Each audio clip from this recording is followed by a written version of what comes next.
Bienvenue à ce podcast où nous nous plongeons dans la carrière extraordinaire d'un des plus grands réalisateurs et visionnaires du cinéma et de la télévision moderne, J.J. Abrams.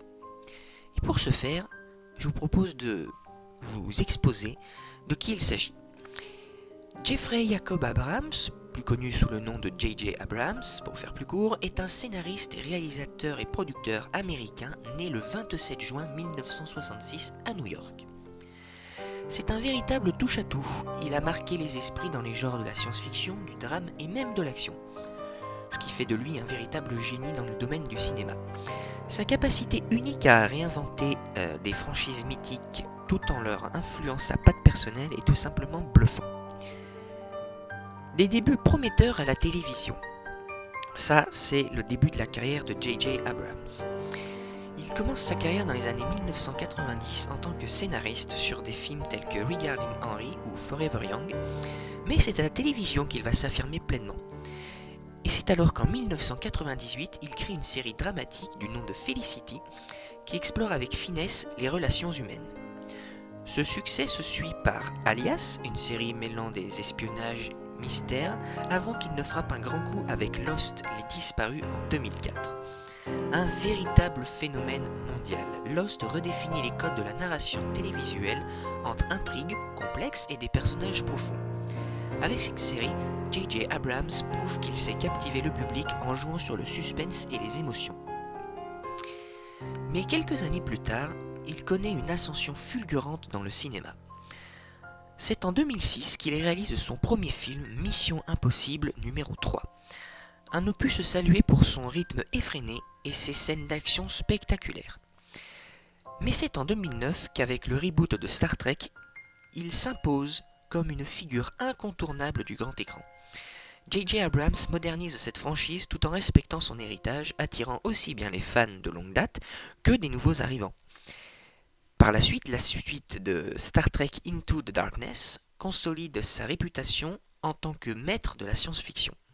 Et en parallèle de tous ces films, il produit des films novateurs comme Cloverfield, un thriller found footage, et réalise le film Super 8 qui est un hommage vibrant à l'univers de Steven Spielberg.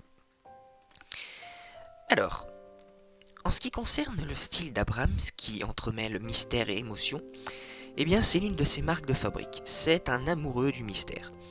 Il est célèbre pour sa théorie du Mystery Box, une approche qui repose sur le suspense et les questions non résolues pour captiver le spectateur. De Lost à Star Wars, ses œuvres regorgent d'intrigues complexes et de révélations inattendues. Mais au-delà de ce mystère qui est absolument spectaculaire, il excelle aussi dans la création de personnages riches et attachants. Que ce soit les liens familiaux dans Super 8 ou les dilemmes moraux de Star Trek, J.J. Abrams sait toujours toucher le cœur du public. Et là, puisqu'aujourd'hui nous sommes dans un long diaporama sur la saga Star Wars, j'étais obligé de parler de l'engagement pour Star Wars, que j'appellerais le sauveur incontesté de la saga Star Wars. En 2015, J.J. Abrams reprend la direction de Star Wars avec le réveil de la Force. Il hérite donc d'une saga immense, mais légèrement fragile après la réception mitigée sur la prélogie, que j'ai détaillée bien avant dans ce diaporama. Avec le réveil de la Force, il ressuscite la magie de la trilogie originale tout en introduisant une nouvelle génération de personnages, Rey, Finn et Kylo Ren. Ce film marque donc le retour triomphal, alliant nostalgie et renouveau. Mais c'est avec l'ascension de Skywalker, le 9e opus de la saga Star Wars, qu'il révèle un défi des plus colossaux de sa carrière. Après la division des fans suite au film Les Derniers Jedi, J.J. Abrams se charge de conclure non seulement une trilogie, mais toute la saga Skywalker. Ce film, bien que presque parfait en matière de rattrapage, reconnecte le fil narratif dispersé et restaure le souffle épique de la saga Star Wars et offre des moments d'émotion absolument purs qu'on a l'habitude de voir dans Star Wars.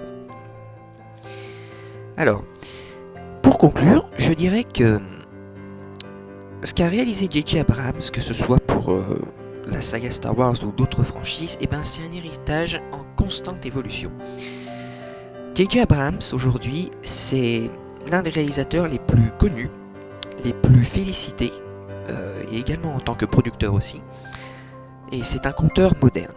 Avec sa société Bad Robot, il continue d'influencer le paysage du cinéma et de la télévision. Entre nostalgie et innovation, son travail incarne deux choses: l'équilibre parfait entre respect et classique, et également une audace créative. S'il y a une chose qu'Abrams nous enseigne, c'est que les mystères et les émotions sont les ingrédients essentiels d'une grande histoire.